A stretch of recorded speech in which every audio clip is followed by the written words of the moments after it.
Loué soit Jésus-Christ et avant avec Marie. Bonne et sainte journée à vous tous, chers enfants, dans les cœurs sacrés de Jésus et de Marie, et dans le très saint cœur de Saint Joseph. Rebonjour avec notre rubrique matinale Saint et Café. Aujourd'hui, vendredi 20 décembre, 5 jours avant Noël.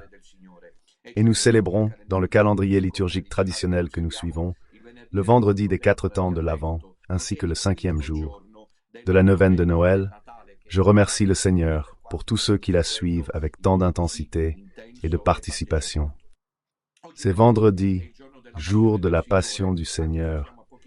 Et bien qu'on approche de Noël, cette fête annonce Pâques, car Jésus vient sans abri pour naître. Et dès son arrivée, on cherche à l'éliminer. L'Évangile le raconte. Hier soir, on parlait des grands prêtres. Je suis allé me coucher avec cette pensée-là, je ne sais pas vous, parce que c'est quelque chose qui inquiète. Des experts bibliques qui connaissent les prophéties, mais ignorent totalement l'œuvre de Dieu. Mais Jésus est venu sur terre pour nous sauver, et déjà Hérode veut le tuer. C'est vendredi, embrassons la croix, mes petits. Chacun d'entre nous, maintenant je fais 15 secondes de silence, regarde sa propre croix, sa propre douleur, sa propre maladie, son propre problème, sa propre affliction, sa propre souffrance.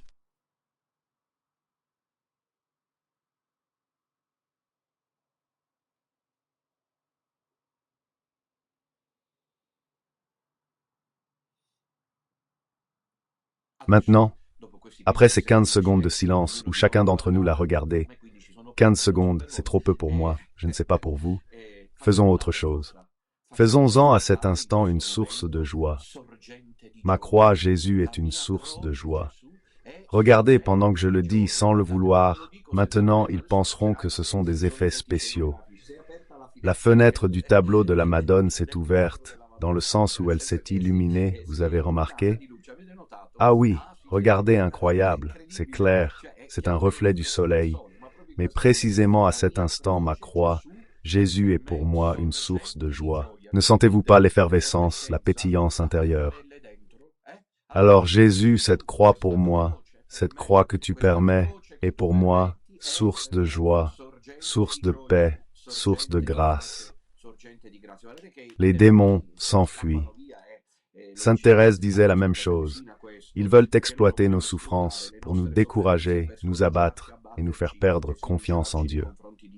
Et au contraire, si nous les transformons en source d'amour, de sainteté, de lumière, de grâce, il est évident que les croix nous sanctifient et nous conduisent à Dieu. Attention à ceux qui proposent des chemins d'église sans foi ni spiritualité, que chacun comprenne. Alors, donc aujourd'hui c'est vendredi, je vous le rappelle, les 2 exercices du vendredi, à savoir l'abstinence de viande. On ne mange pas de viande ni de ses dérivés, je le dis dès maintenant, surtout pour ceux qui viendront me voir le 27 décembre en Sicile pour les fêtes de Noël. Pour la fête de l'octave de Noël, l'abstinence de viande est levée, évidemment, parce que c'est l'octave de Noël.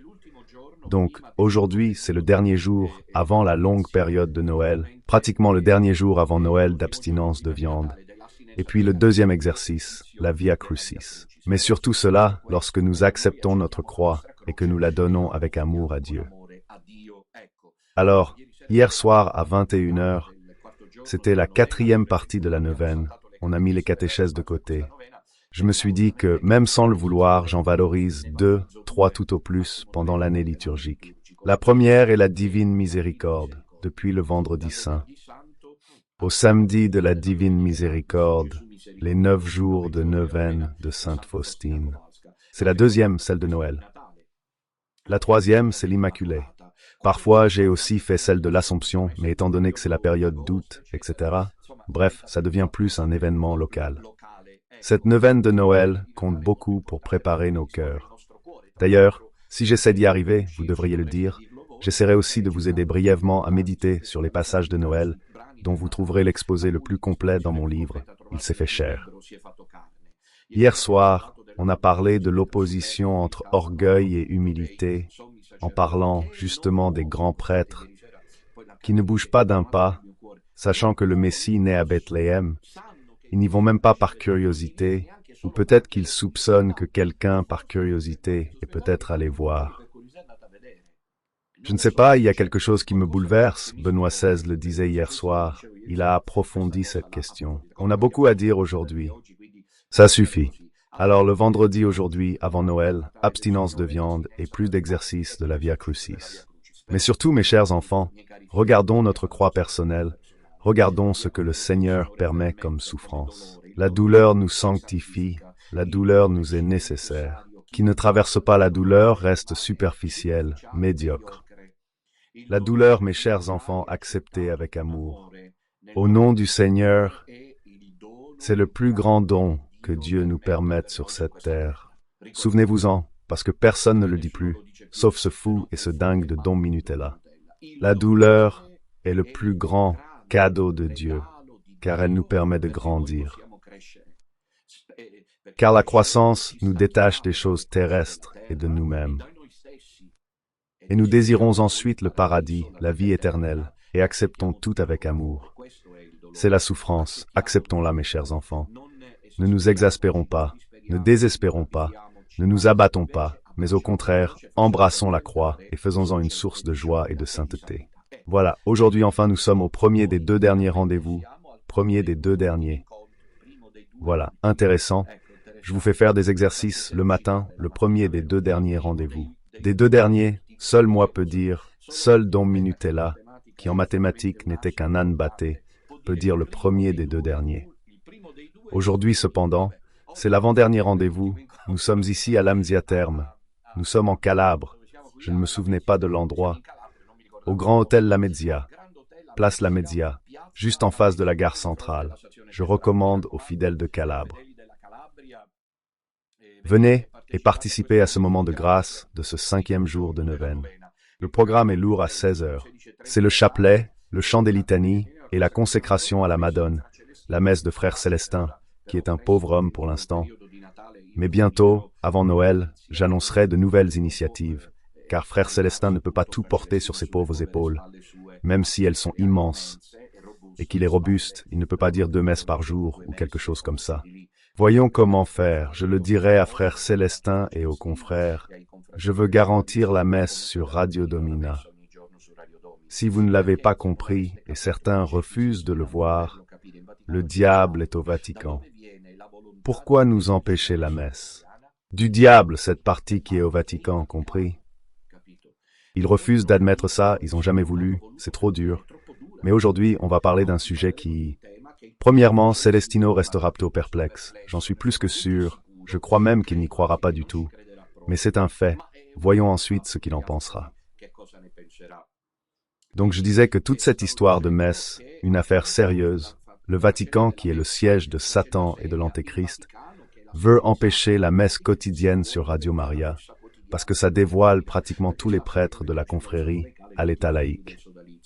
Je proposerai à Frère Célestin de s'immoler. À sa place, je le ferai. Je veux le lui dire publiquement. J'espère qu'il me pardonnera, car j'ai estimé dans la prière mûrir cette demande à lui, pensant à toutes les âmes, qui attendent le sacrifice divin, même de loin. À sa place, je me sacrifierai sans problème. Chaque matin, jusqu'à ce que je sois réduit à l'état laïque, je célèbre la messe. Puis ce qui sera, sera. Mais attendons de voir ce qu'il mûrit, car s'il pense autrement, ce n'est pas par refus, mais parce que la Vierge l'inspire différemment. Rassurez-vous, pendant Noël, chaque jour à 8 heures, les messes, y compris celles de Noël, auront lieu le 26 et 27 matin.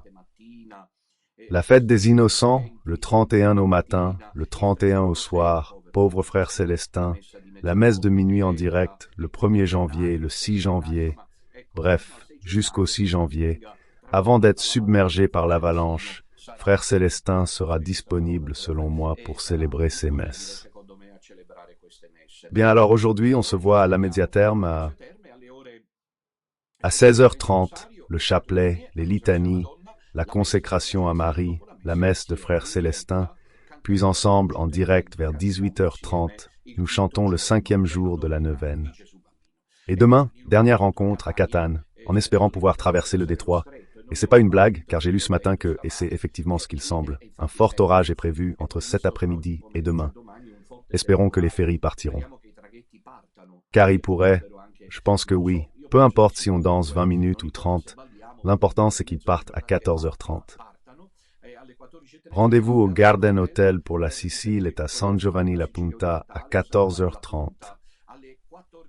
Je vous prie de ne pas dépasser l'heure, 2 heures plus tôt que d'habitude, 14h30, pour pouvoir rentrer à temps à Petite Nazareth. Ce soir, à 21h, étant vendredi, les pionniers du rosaire. Hier, le père Johannes a célébré la messe à Asolo, dans la province de Trévise. Je vous l'avais dit, et je ne me suis pas trompé. Les fidèles trévisans et vénitiens savent toujours où regarder. Peu d'images, mais il y avait du monde. C'était très beau de voir cette réponse.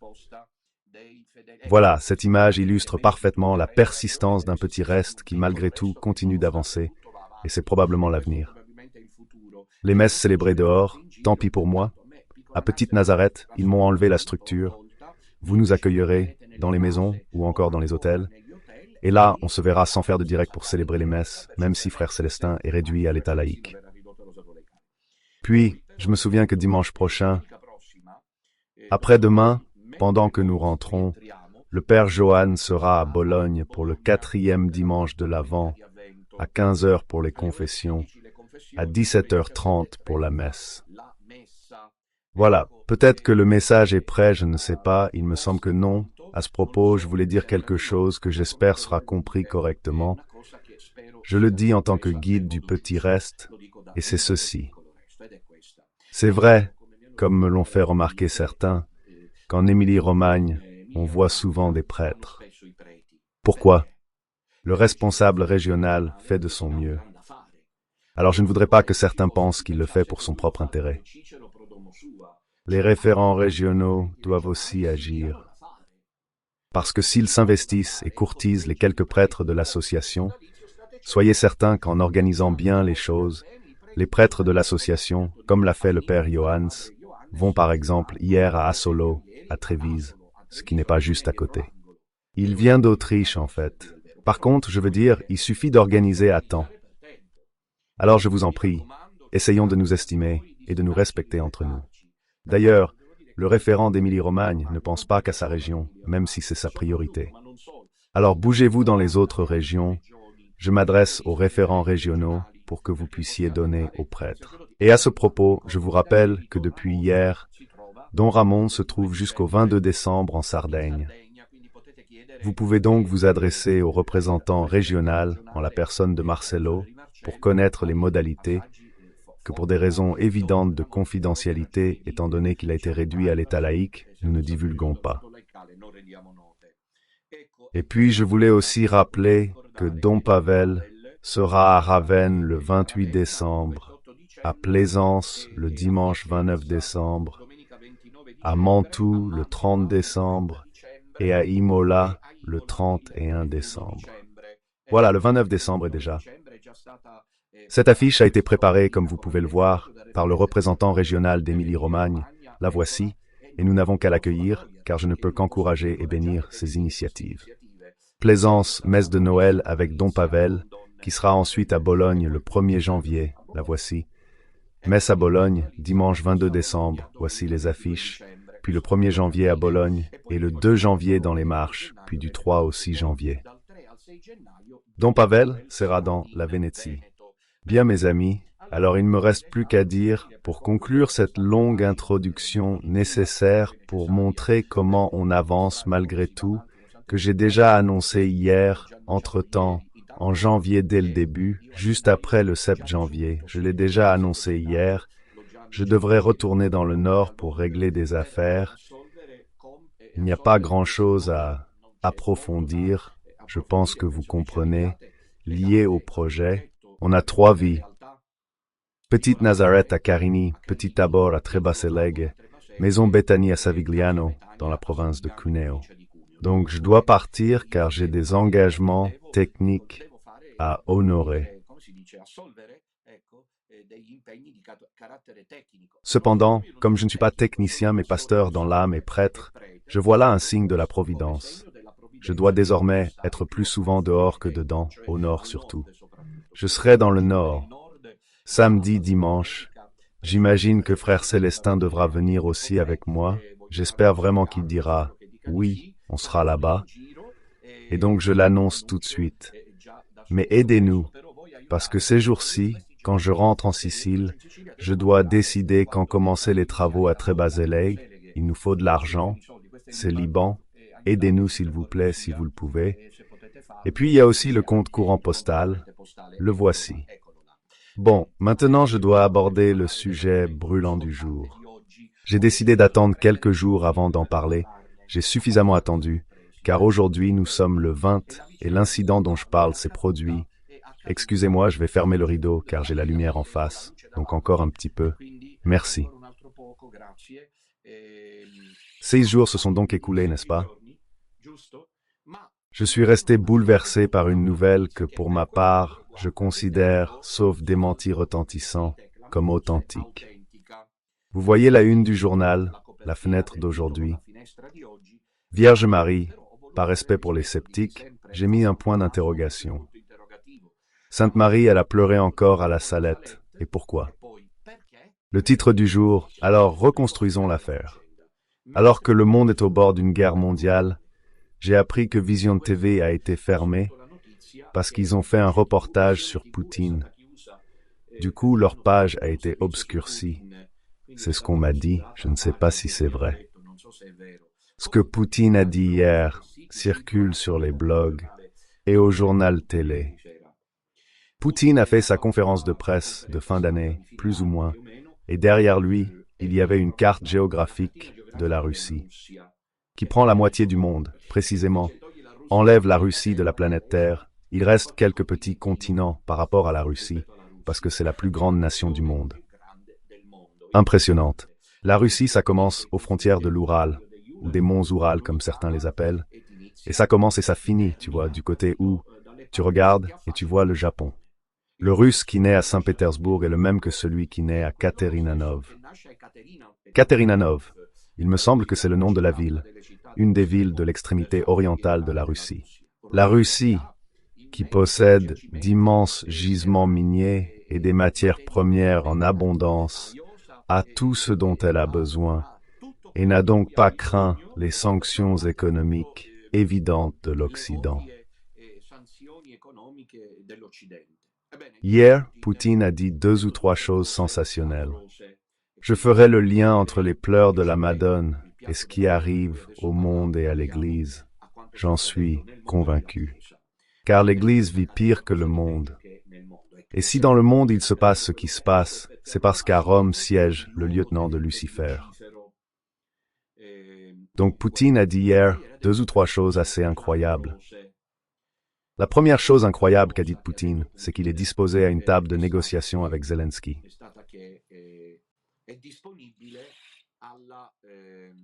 Al tavolo basta, chiudilo, scusate, se no la gente si distrae, basta, lascialo così, grazie. Si distrae la gente. Putin ha detto, vedi come mi sono distratto anch'io, Putin ha detto ieri, scusate, sono questioni tecniche ovvie, Putin ieri ha detto una cosa clamorosa, è disposto al tavolo delle trattative con Zelensky. Mais il a laissé entendre que nous avons déjà gagné, que nous avons atteint nos objectifs. On ne plaisante pas avec Poutine, nous avons atteint nos objectifs, donc nous sommes prêts à négocier. Puis il a dit, l'Occident ignore que nous possédons des missiles à longue portée, impossibles à intercepter.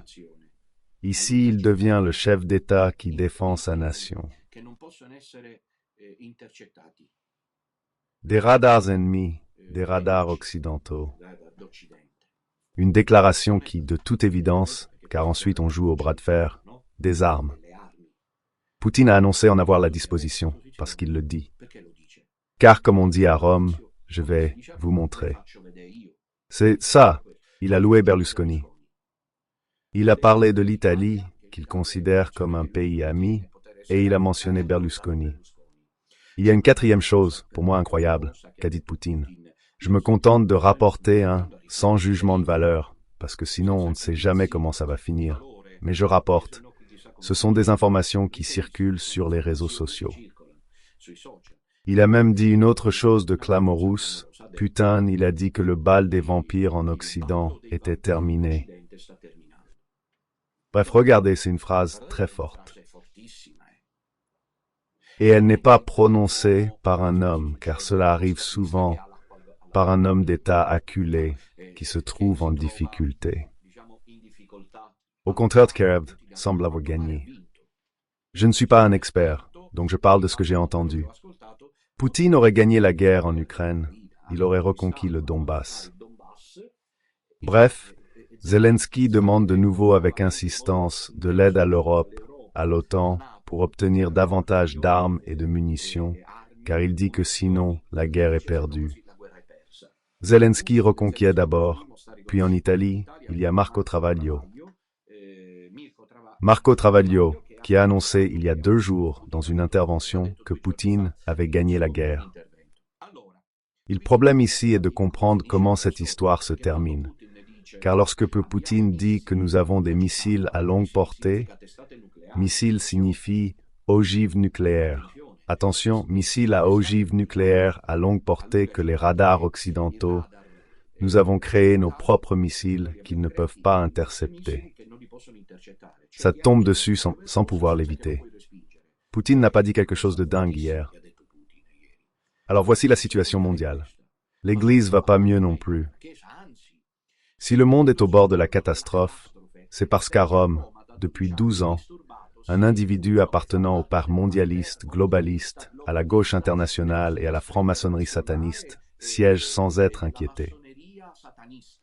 Qui est George Mario Bergoglio, qui reste là sans être inquiété. Dans les informations de ce matin, j'ai lu qu'il avait invité Biden à Rome. Le pape François, qui est le père de tous, voudrait qu'un autre vainqueur meure et invite Biden. Là, il y a vraiment une situation sans plus aucune ombre de doute. Alors, sur le trône de pierre siège quelqu'un qui, au final, et cela nous intéresse surtout, a répandu l'hérésie, a construit une fausse église, celle que Padre Pio annonçait à Don Gabriel à morte. Tu sais, Gabriel, c'est Satan qui s'est introduit dans l'église et qui bientôt gouvernera une fausse église. Voilà, et Bergoglio, élu par la franc-maçonnerie, au nez et à la barbe de seulement quelques cardinaux ignorants, mais il faut voir jusqu'à quel point, car certains suspects sembleraient même avoir été complices. Quoi qu'il en soit, avec la mafia de San Gallo, au mépris de toutes les normes canoniques, Bergoglio s'est assis sur le trône de pierre, laissé vacant par le pape Benoît, non pas pour permettre simplement l'arrivée d'un antipape, mais pour que s'accomplisse le 3e secret de Fatima. La situation mondiale, une première dans toute l'histoire, au moins bimillénaire de l'Église, sinon de l'humanité elle-même. L'Antéchrist règne à Rome. En tant que théologien, l'Antéchrist n'est pas qu'un seul être, mais ne vous y trompez pas, il pourrait déjà être là, car ce monde va mal. Nous trouvons ensuite, ceux qui me sont proches ont appris la spiritualité, disons celle un peu de Saint Philippe Néri et Saint Jean Bosco, d'être joyeux, avec l'âme, le moral haut, parce que sinon comment faire? Noël c'est comme Pâques, l'été comme l'hiver, un jour entraîne l'autre. Il y a la tristesse, l'angoisse, les gens veulent en finir, certains prient pour que la 3e guerre mondiale arrive, disant qu'on ne peut plus continuer comme ça. C'est une situation mondiale qui laisse supposer possiblement qu'il y a l'Antéchrist, pied-pied. Mais l'Antéchrist, avant tout, c'est celui qui nie Jésus-Christ, qui s'oppose à Jésus-Christ, théologiquement. Et Bergoglio est l'Antéchrist, c'est une forme d'Antéchrist. Bien réussi. Seul Dieu sait ce que cette bataille nous coûte. Pas vous, Dieu. Bergoglio, qui est-il vraiment? On le découvrira seulement en vivant, en tout cas pour l'instant un peu. On ne le découvrira qu'en vivant, qui est Bergoglio, d'où il vient, ses origines, comment il est né, ce qui s'est passé dans son enfance, ce qui s'est passé plus tard, quel contact surnaturel il y a eu. Seulement, nous ne pouvons pas le savoir ici, sur Terre probablement. Mais ça ne s'est jamais produit. C'est un homme admirable, incomparable. Il est le plus grand homme de la Terre, après quelques-uns. Un stratège raffiné, un imposteur sans précédent, placé là par la franc-maçonnerie internationale de l'Église, la mafia de Saint-Gall, avec les cardinaux qui l'ont élu, qui est en train de détruire l'Église et le patrimoine catholique, réussissant à convaincre que c'est ça l'Église. Voilà la grande tromperie du faux prophète, car en plus d'avoir des traits antichrétiens, il a aussi les traits du faux prophète, voire de manière encore plus éclatante. Il trompe l'Église, car il fait croire que c'est l'Église catholique. Même les derniers arrivés, le père Farret et Sion-Si, y tombent. C'est l'Église catholique, la voie canonique.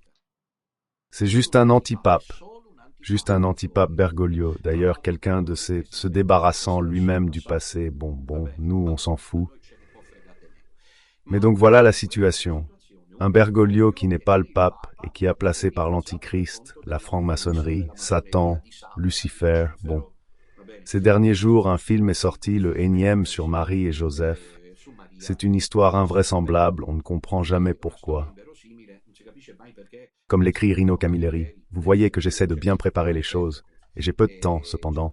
Rino Camilleri commente ce film sorti sur Netflix, à savoir Marie et Joseph. On ne comprend jamais pourquoi il ne devrait pas suivre les évangiles, si bien que l'histoire devient invraisemblable. L'archange Saint Gabriel apparaît à Saint Joseph, affreux l'archange, pour lui dire de tuer le pauvre Lucifer, qui est magnifique. Lucifer est tué par l'épée de Saint Joseph, pauvre Lucifer, victime des complotistes célestes. On en est là. Il y a un dessin animé, je me souviens plus comment il s'appelle, Satan, Lucifer, un truc du genre, où Lucifer est présenté comme un ange bienfaiteur de l'humanité. Jamais vu ça. Lorsque se déroulaient les réunions satanistes entre eux, qui essayaient de... Mais il y avait la prière, il y avait la foi, il y avait la sainteté de vie. Quoi de neuf? On se déchire les uns les autres. Alors, la situation est la suivante. Et pendant ce temps, Poutine, qui je ne crois pas soit particulièrement ami de Bergoglio, sauf à être contredit, mais ça ne m'intéresse pas, annonce que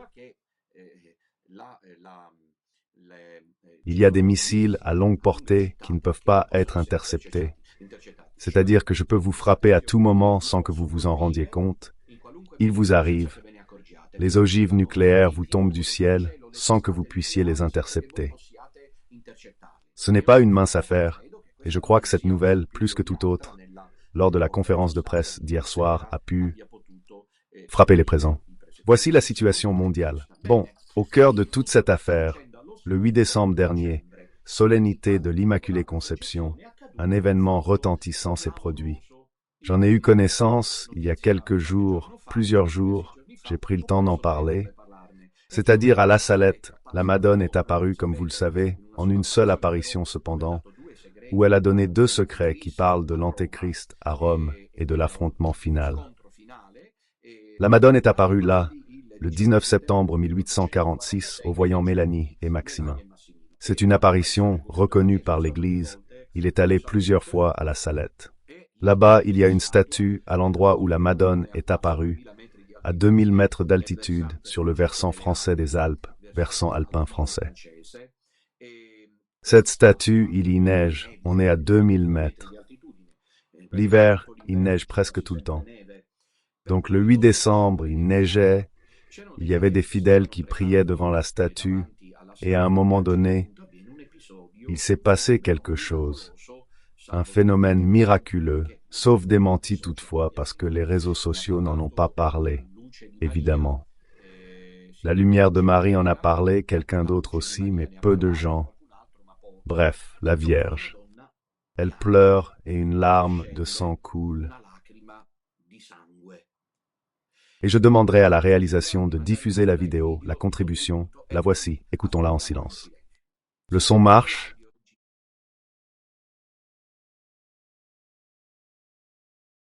Vous voyez qu'il y a la statue de la Madone. Voilà le tableau.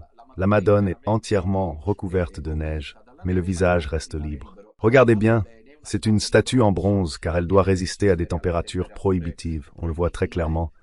Tandis qu'il y a un groupe de fidèles là, qui malgré la neige qui tombe à verse, ne part pas mais reste à sa place. On voit une larme qui coule sur le visage de la Madone. Voici les images, il est 10h39. Du 8 décembre dernier.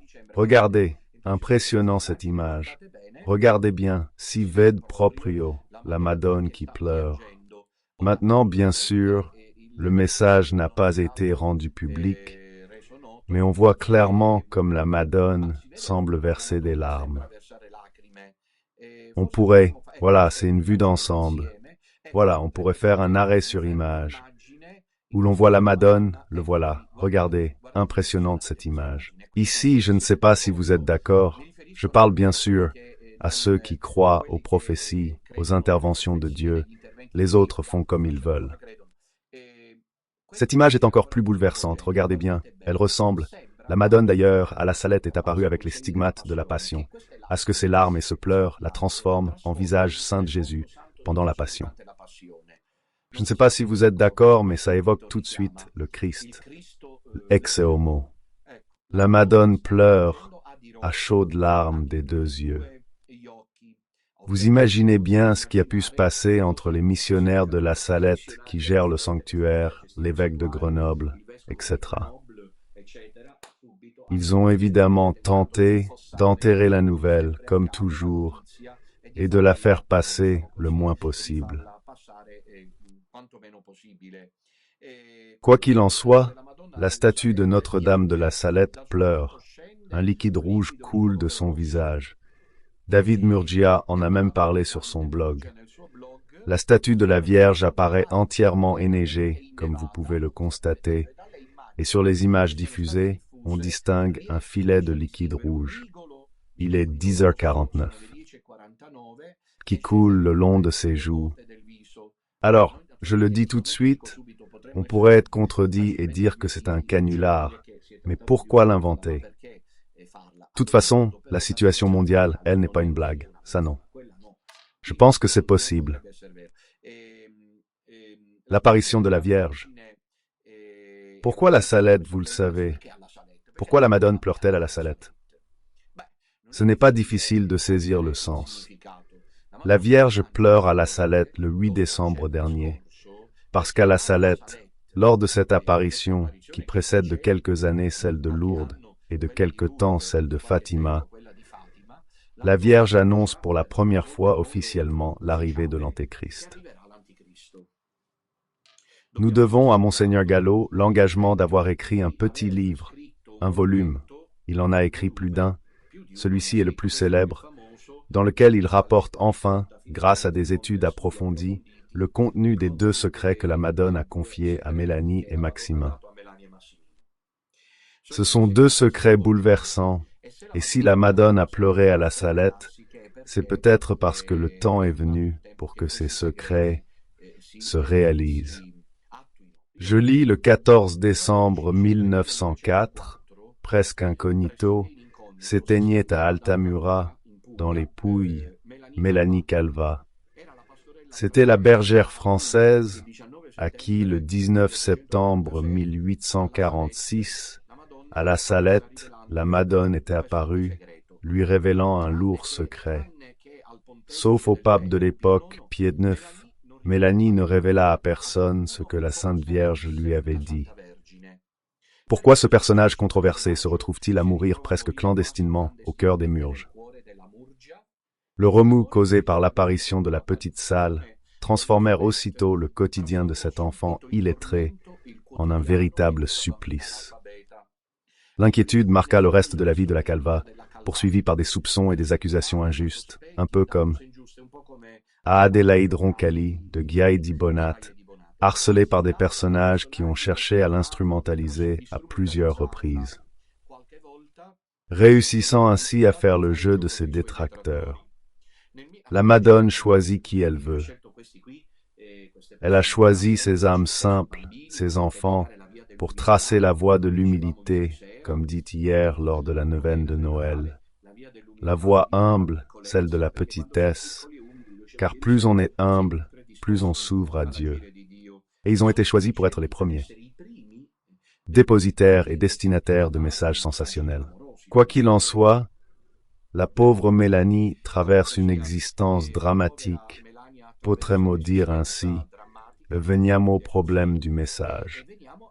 Le 19 septembre 1846, la Vierge apparaît à Mélanie et Massimino, âgés respectivement de 15 et 10 ans, et leur confie deux secrets.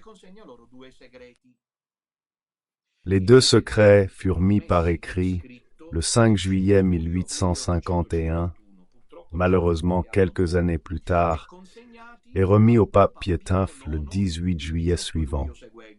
Ce ne sera pas comme certains le soutiennent, car il existe une voie surnaturelle dans l'histoire de l'Église, qui est Pie IX.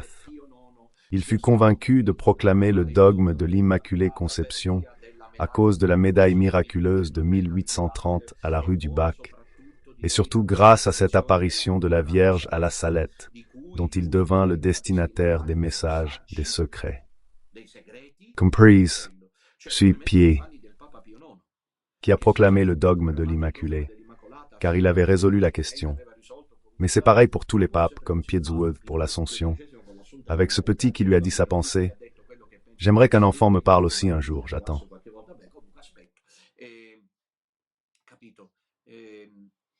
Alors Pie a donc connu deux segreti. Du secret confié à Mélanie, il existe plusieurs autres versions.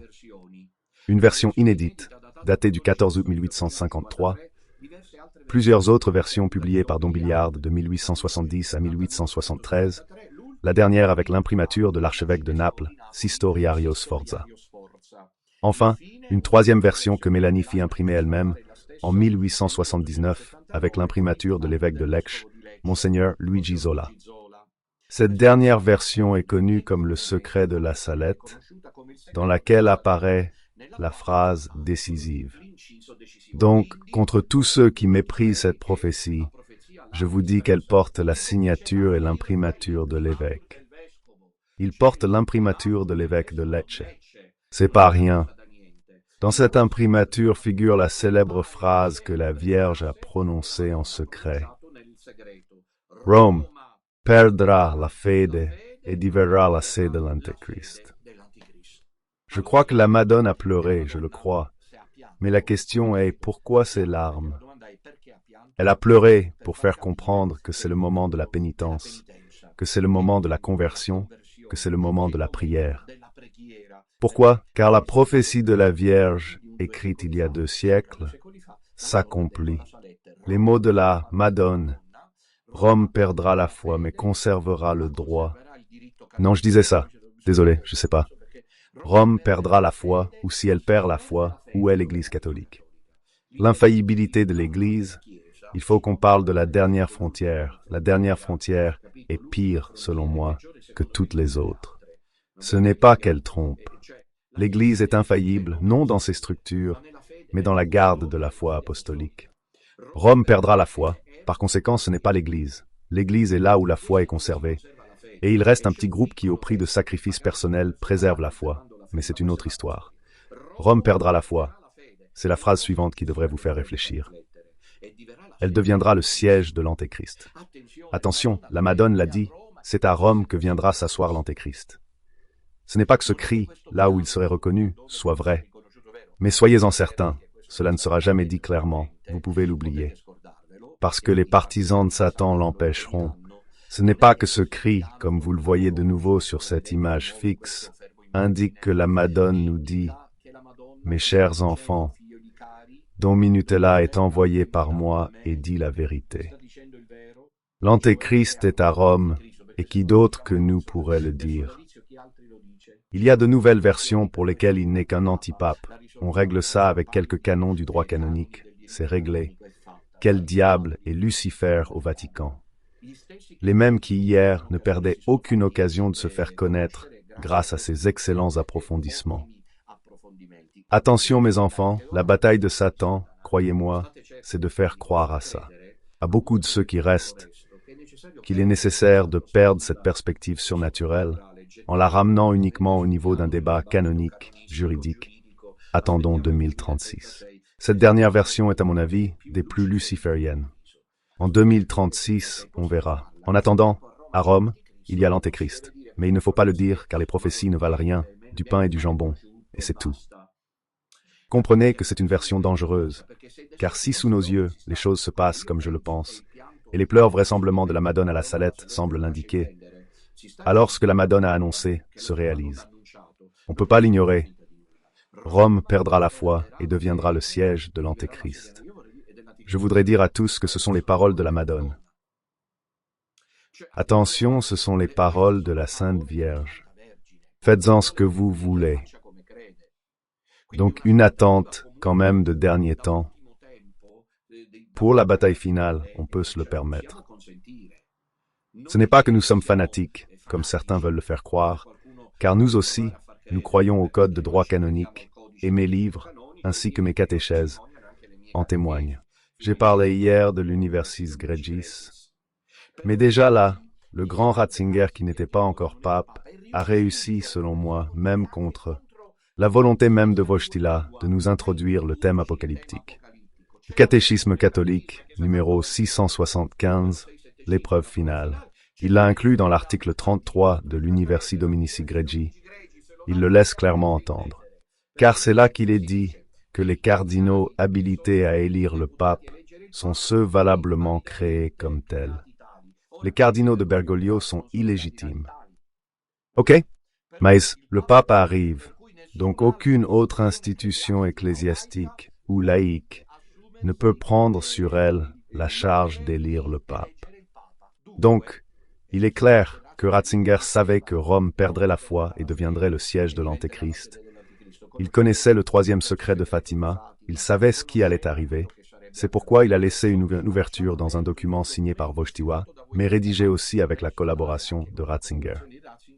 La seule possibilité que les experts de service font semblant de ne pas voir maintenant, c'est que si l'on dit que les cardinaux doivent élire le pape s'ils sont réellement cardinaux, et nous avons une situation où les cardinaux ne sont plus en mesure d'élire le pape, ils ne le sont plus officiellement parce que la plupart sont de nominations bergogliennes, et je dirais officieusement parce qu'ils sont de toute façon complices de l'hérésie. Se nommer avant Bergoglio. Plus encore au conclave. Donc le pape dit dans l'Universi Dominici Gregis, aucun autre ne peut élire le pape. Que signifie ça? Deux choses simplement. Ou bien cela signifie la fin de l'Église, car ubi Petrus, ibi Ecclesia, ou bien, sans le dire ouvertement, le document laisse entendre que Dieu intervient. Comme l'a dit frère Célestin et père Jean, c'est une affaire divine, car Rome est l'affaire de Dieu. La foi, a dit la Madone, et elle deviendra le siège de l'Antéchrist. Peut-être des fleurs, combien de choses? 50 choses, il y aurait 50 choses à approfondir. Tout cela aurait besoin justement d'un approfondissement spécial. Mais entre-temps, malheureusement, la franc-maçonnerie, comme je l'écris dans mon livre « Église, où vas-tu ?», s'est infiltrée au Vatican. Ainsi, par exemple, Saint-Office a précisé qu'il entendait condamner le contenu de 1957, où la Madone parle des derniers temps. La Madone a révélé à Mélanie que Rome perdra sa foi, devenant siège de l'Antéchrist. Mélanie, je vais te dire quelque chose que tu ne répéteras à personne. Le temps de la colère de Dieu est arrivé. Si tu dis au peuple ce que je viens de dire et ce que je te dirai plus tard, si après ça, s'ils ne se convertiront pas, il n'y aura pas de pénitence et on ne cessera pas, etc., etc. Dieu se vengera contre le peuple en le rendant esclave du démon. Regardons ce qui nous entoure. Regardons l'Occident, dans quel état il se trouve. Hier, j'ai lu sur un profil Facebook une prophétie de la bienheureuse Anne-Marie Teiji, qui vécut au XVIIIe siècle, disant qu'elle voyait à Rome, dans les siècles suivants, des cortèges d'hommes devenus femmes et de femmes devenus hommes, qui portaient leurs idoles en procession sur la place Saint-Pierre, souillés de sang. Et puis ces secrets, je ne peux pas lire. Mais dans ce secret, il est question de l'Antéchrist. Je ne peux pas tout détailler. La Madone a prédit que mes paroles se réaliseront dans les années 2000. Elle m'a dit de le dire un peu plus tard, c'est le secret donné à Massimino Giro. J'aimerais ajouter d'autres choses, mais le temps presse, je dois conclure. Alors, revenons à nous. Je demande à la régie de diffuser, malgré la voix artificielle déplaisante. Je ne comprends pas cette tendance des réseaux sociaux qui nous déplaît, comme à vous, de créer des vidéos, certes intéressantes, avec une voix artificielle. C'est une voix artificielle, non? J'aimerais me tromper, mais j'ai retrouvé une vidéo, la seule qui fasse une vidéo sur cette apparition de la Madone. Elle dit des choses, prenez-les avec des pincettes. La deuxième partie surtout, mais je voulais vous la proposer comme ça, à titre de possibilité. Je ne connais pas cette voyante qui vit au Brésil, qui relie une vision qu'elle a eue. Elle est suivie par un monseigneur local, cette mystique, aussi une religieuse, qui, peu avant ou peu après les larmes de la Madone dans la petite salle, aurait eu cette vision. On n'est pas au conditionnel parce que je ne sais pas de qui il s'agit, mais il me semble intéressant de vous la proposer comme un aperçu d'ensemble. Combien de temps? La régie? Et ça dure. Bon, on passe à l'antenne. On commence.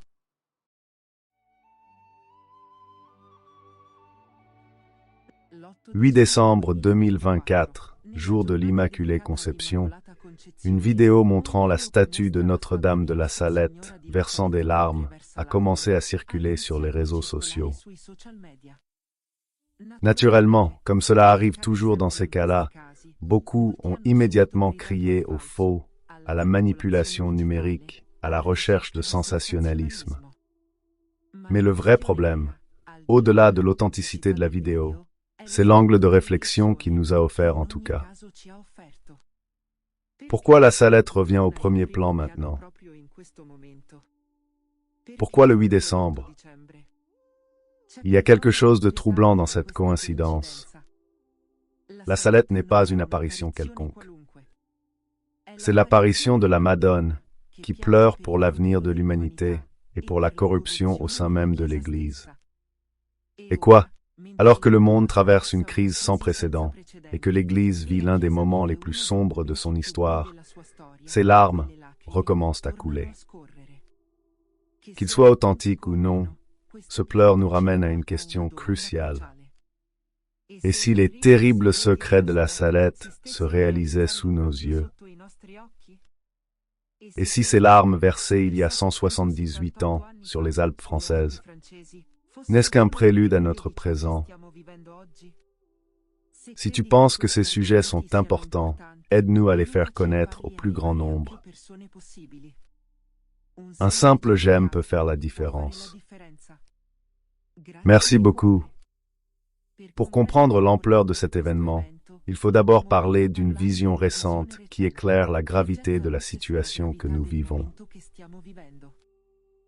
Le 22 avril 2023, une sœur du nord-est du Brésil a reçu une vision inquiétante, révélée par Lucas Gelasio, porte-parole également du Père Oliveira. Dans sa vision, la sœur a observé deux groupes de personnes, séparés par une barrière transparente.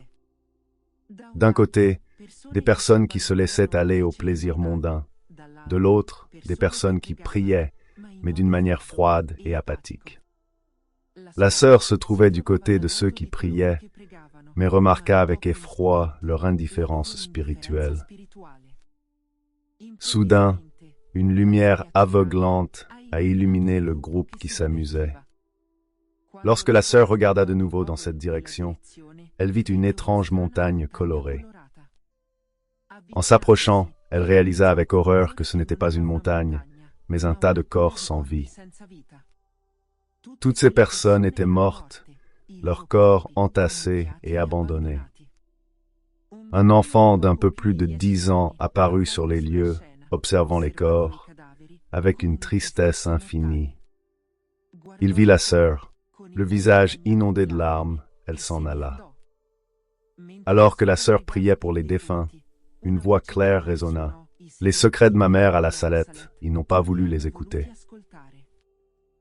La vision continua au sein du groupe de croyants, où la sœur était la seule à percevoir la tragédie de l'autre côté. Les autres, tutti sacerdoti, laïcs consacrés et religieux comme elle, ils semblaient totalement indifférents à la tragédie qui se déroulait. Puis apparut une femme qui invita tout le monde à écouter le secret de la Salette dans un auditorium. Peu acceptèrent l'invitation, et la sœur remarqua avec inquiétude que la version présentée était incomplète et édulcorée, pas la version intégrale du message. Lorsqu'elle tenta d'avertir les autres de l'existence d'une version plus complète, personne ne la prit au sérieux. Sortant du lieu, elle entendit une voix qui disait « Les prêtres ministres de mon fils, par leur mauvaise vie, sont perdus, car ils n'ont pas voulu m'écouter. » La sœur se réveilla à cet instant, mais la voix continua, achevant sa phrase sur un ton doux et triste qui résonna clairement dans sa chambre. L'histoire de la Salette est emblématique de la façon dont l'Église a souvent cherché à minimiser ou à mettre de côté les messages prophétiques les plus gênants. Mais malgré les difficultés, notre Mère Céleste trouve toujours le moyen de guider notre chemin. Demandons-lui de ne jamais cesser de le faire en écrivant ensemble dans les commentaires. Mère de grâce, protège-moi de l'ennemi. Amen. L'apparition du 19 septembre 1008.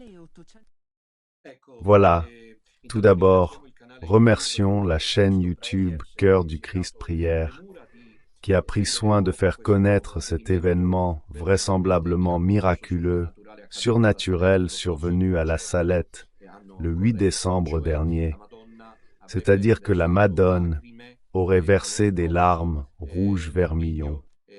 Là, à la Salette, vers 11 heures du matin du 8 décembre. Et surtout parce que cela avait apparemment été anticipé par la vision de cette sœur, on cite un prêtre, le père Oliveira. On va chercher un prêtre à partir d'un point de référence. Donc cela pourrait être quelque chose de vrai, d'authentique. D'un autre côté, ces nouvelles ne peuvent pas seulement être accueillies comme des geysers qui jaillissent, car sinon il y a une complicité pour tout garder secret. Où l'on voit, selon moi, que la Madone annonce le grand avertissement, une masse, une montagne de cadavres. Et donc, mes chers enfants, pour conclure, nous menons des combats importants, mais pour ma part, je sens que le temps presse. Essayons de rester unis, et surtout plus que jamais, restons dans la grâce de Dieu. Ne laissons jamais tomber notre chapelet, emportons-le partout, aux toilettes, à table, où que nous soyons, avec des amis, partout, comme le faisaient les religieux, comme ils le portaient à leur ceinture, à leur cordon. Ne laissons pas le chapelet, pensons à la Madone. Une phrase dite par le père Candido Amantini, l'exorciste connu en cours de béatification, m'a frappé ces derniers jours. À propos du père Amorth, un jeune homme, le père Amorth Gabriel, celui-ci a évolué parmi les saints. Gabriel est un homme de foi, il prie toujours et aime la Madone. Puisque Poutine ne plaisante pas, et pour cause, lorsqu'il affirme que les missiles balistiques à longue portée, indétectables par le système de protection radar des puissances occidentales, sont prêts, je vous le dis, mes chers enfants, il est important de veiller dans la prière, car ces missiles peuvent arriver à tout moment. Regardez que la situation est explosive dans le monde et tragique dans l'Église. Rien à voir ici. C'est un moment où nous sommes déjà châtiés par Dieu lui-même. L'abandon total, l'apostasie complète, c'est autre chose que 3 jours de ténèbres. Ce ne sont pas 3 jours de noir, c'est l'obscurité totale, comme en Égypte. Marie est notre lumière. Je vous ai donné une image à Vérone dimanche pour mes 25 ans. J'espère y arriver, ce 25e. Et je le dis parce que j'ai l'impression qu'à tout moment, l'inévitable peut survenir, je le pense. Je dis que j'ai écrit là, Maria Lux espèce mea, ma lumière, le Christ est la lumière. Mais pour ces temps, Dieu, non nous, celui à qui l'on obéit, a décidé que la lumière pour nous tous soit le cœur immaculé de Marie. Et donc gardons la foi, la voici. Ave Maria Lux spes mea. Et donc gardons la foi car d'un moment à l'autre, il peut pleuvoir. Ça me fait rire de le dire, mais c'est comme ça. Alors la Madone aurait pleuré à nouveau dans la petite salle, probablement surtout pour dire qu'elle a perdu la foi. Rome a perdu la foi. Elle l'avait annoncé il y a 178 ans. Maintenant, elle pleure à nouveau. Elle a pleuré pour dire que Rome a perdu la foi et que l'Antéchrist est arrivé. Et nous avons fait le meilleur choix, sans rien attendre de ces cardinaux apostats, complices, clamoureusement complices, de l'imposture antichrist que règne à Rome, sans rien attendre d'eux. Nous avons cru aux prophéties. Nous avons vu que le code de droit canonique est désormais totalement inadéquat pour résoudre la situation que nous vivons. Aussi, couronne et chapelet à la main, nous suivons les indications que nous a données le nouveau Moïse, le pape Benoît. Et dans ce petit reste, tandis que l'Église de Satan et crée un autre évangile, nous gardons la tradition apostolique.